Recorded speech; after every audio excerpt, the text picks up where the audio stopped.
The new Whirlpool W collection with Sixth Sense technology that fully guides you to achieve perfect results. Whirlpool, sensing the difference.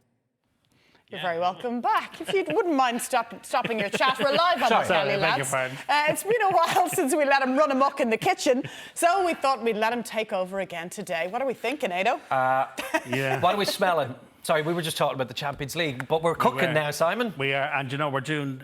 When someone says comfort food to me, this is what comfort food is. This is like a big hug in a bowl. Okay. Nice. So this is a real family favourite. It's a slow-cooked lamb casserole, OK? I want to talk to you first about prepping the lamb for the dish, OK? Because you hear chefs talk about searing the lamb, and that's the first thing we're going to do. I've said it before and I'll say it again, we all have great butchers, great local butchers, we need to support them. I got this gorgeous shoulder of lamb from my local butchers, Family's Howdy Butchers. They're a great gang. They've all got great produce. We need to support them. Yeah, and they're great with advice as well, aren't they? And they'll dice and they'll trim the lamb, whatever you want, they'll do it for. They'll get a pot ready for you, as they call it. So in a bowl, just get yourself some plain flour, all right? And what we're going to do is we're going to season that plain flour. And when chefs talk about searing meat, what you're basically doing is two things. You're getting colour on the meat, but you're sealing in the flavour and the moisture to the meat, particularly when you're going to cook something for a long period of time. So all you do is get your pot on, any oil you like, rapeseed oil, olive oil, and all we're going to do is fry that off in batches of that size. Don't put all the lamb in there at the one time, because you'll overcrowd the pot and you'll boil the lamb. Because you're taking down the heat. So this takes about 15 or 20 minutes. I'm skipping this stage because it would take that period of time, but I want to talk you through it. That's the amount that you want to put in the pan at a time. Okay. Get the pan in there, fry it off for about 5-10 minutes, and then set it aside. You'll end up then with the lamb looking like that. Okay. So it's not necessarily cooked through? No, it's not cooked at all. Okay. Just seared. All you're doing is sealing in that moisture and getting a bit of colour on the lamb. And also, because we've done it with seasoned flour, the flour will thicken our sauce and make that lovely gravy. Okay, can I ask you a quick question now? I don't want to hold you up because you've lots to do. No, go on, yeah. I don't eat lamb per se, so did you have to cut fat off that shoulder? Or? You can, you know, when you get shoulder of lamb, there will be fat on it. Okay. Now, you can ask your butcher just to trim it, and they give it what's called a full trim. So they'll take all that fat and sinew off it. So as I say, they'll hand it to you in a packet, pot ready, OK? So then, to make the base of the casserole, we're going to start off with some of your oil, rapeseed oil, olive oil, and I'm starting off with some onions, just 1.5 large onions that I've chopped thinly. And this process as well will take about 15-20 minutes. Don't rush this. Don't lump everything into the pot and expect to get gorgeous flavours. You need to put a bit of love into it, keep your eye on it, and you'll get it back in the flavour. Okay. So, onions and carrots. Now, this is a bit of a cupboard clearer as well. If you've got celery, you can pop celery in there. You've got mushrooms, you can pop mushrooms in there. For me, I'm going with onions and carrots, and I would give that, just on their own, about 10 or 15 minutes, just to soften down. Nice low heat. You're not looking for colour. You're just looking to soften the vegetables, OK? Yep. On top of that then, in goes, at least the lunchbox has got some use. I was just about to say, you're getting more organised with your containers. Which one of your kids' lunchboxes with the kids' lunchboxes, yeah. Well, you know. Now, is that your favourite leek? That's my favourite has gone in there, leek. So that's 2 medium-sized leeks that I have chopped finely and I've washed, OK? So, again, I would pop the lid on this now and give that another 10-15 minutes. You want that to be nice and soft, OK? OK. So then we're going to keep building flavours. And what I'm going to start with is a little bit of tomato puree. This is a real winner in any kind of stew or casserole. So I want 2 good heaped tablespoons of tomato puree in there. That's the first little level of flavour that we're adding in. Stir that through. Just let it cook out for a couple of minutes. And then, because we don't want this to be a runny sauce, we want a nice thick gravy on this casserole. Because we've seared the lamb in seasoned flour, that will help, but I'm going to help it even more with a little bit more flour. I'm going to pinch a bit of this flour. So you want about 2 more tablespoons of flour in there. Now, when you add the flour, it's important that you give it 3 or 4 minutes, just cook that rawness of the flour out, OK? Because if you don't, if you go in straight in with the next ingredients, you'll taste that in the sauce. Would you have muscles on your arms by the end of all this? No. Sturden? No. Elbow grease? No, do you know what? It's one of those ones that, again, this will be at 10 or 15-minute intervals. So just take your time with it, you know? Just have to keep an eye. I'm going to hit that then with a couple of sprigs of fresh thyme.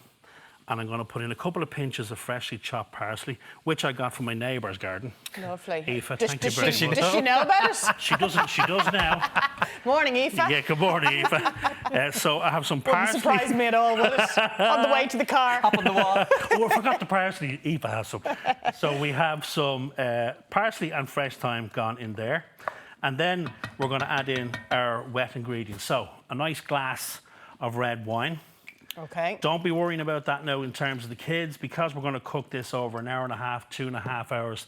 All that alcohol will cook off, okay? Yeah. So we got our red wine in. Again, all these veg will be nicely cooked down, nice and soft, and then we're going to hit it with about 900 millilitres of lamb stock. Okay. So that's all our wet ingredients in there. And then the last thing to go in is the star of the show, the lamb. The lamb. Okay, so that's the last thing you put in. And all you're going to do is just stir that through.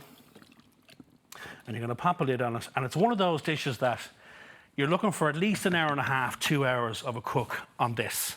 But it's not going to do any harm if it cooks for 3 hours or 3.5. It takes a little bit of attention. Go back every 20 minutes, half an hour. Just stir it to make sure it's not sticking to the bottom of the pot. On a low heat, Simon? On a nice low heat. You just want it on a little, so that you can just see the blips of the gravy coming through the sauce, and leave it for about 3 hours. And you end up... Oh, here's the reveal. Come on. With this. Now, you'll see when I stir this through that it's thick. You see that? Nice and thick. And there's our lamb. All our veg have cooked down. And I'm going to serve it with creamed American mash. Now, I say that... Are they ready? Well, we don't know. Here's the thing, right? We'll be honest with the viewers. The spuds have been on since 8 a.m. They've been on since 9:15. So how long is that, lads? This proves that we're live. It's 9:52 right now. Right, so they've been on for 35 minutes. Yeah. They should be cooked, lads, shouldn't they? They should. But you're not sure they will be. Well, we're not sure. OK, let's find out. We'll have a little check. We're in business. Yeah. OK, right. So, American mash, creamed American mash. You remember yesterday we had those lovely mash with the quenelles, yes. Yeah, well, I won't be doing quenelles now. It was far from Far from quenelle. quenelles. I'm just happy they're boiled. I'm just happy they're cooked. So the trick with this is, all you're going to do, boil them as normal, lovely salted boiling water, leave them on there, let the steam cook out of them a little bit, okay, so you want to dry them. A little bit of cream, boys and girls. Full cream. Yes, you're welcome. And we're going to go with, we've only got 30 seconds left, so I'm going to do this in the break. We'll be add in some butter. And what we're going to do, we're going to mash them, but the trick with American mash, now that looks very runny, don't worry about it, because we're going to mash them through, and then we're going to whip them, boys and girls. So you see the way it's nice and loose? OK, so they're going to become very fluffy. Here's the trick. I know we're stuck for time. Watch this. The colour of the potatoes will change. They go from that lovely yellow to that gorgeous, fluffy white colour. Yeah. So there is your American mash. I'm going to serve this up to you now. This is on proper point comfort cooking. food, though, isn't it? Yeah, this is when someone says comfort food to me. This is what it is. It's a big hug in a bowl. All right. So there's your gorgeous creamed mash, and then I'm just going to finish that off with a couple of ladles of this kicker. Look at that. Splendid. She goes. And you can see the colour of the sauce gone slightly orange. That is the tomato puree. That's a big boy's portion. I was just about to say the same. You're very generous. I'm going to finish that with a little bit of fresh parsley. There we go. Look at that. Well done, chef. Come on. That's we really got good. there in the end. Well done. He needs to lie down after that. I'm going to a dark room for 20 minutes. I'm not the better of that at all. Well done, Simon. We'll taste it during the break and we will report back. Now, as ever, the full recipe details are up on our website. That's virginmediatelevision.ie/Ireland AM. Now, still to come, Brian Kennedy's on the couch. We are back in 3 minutes. Well done, Si. Thanks, pal. The new Whirlpool W collection with 6th Sense technology that fully guides you to achieve perfect results. Whirlpool, sensing the difference.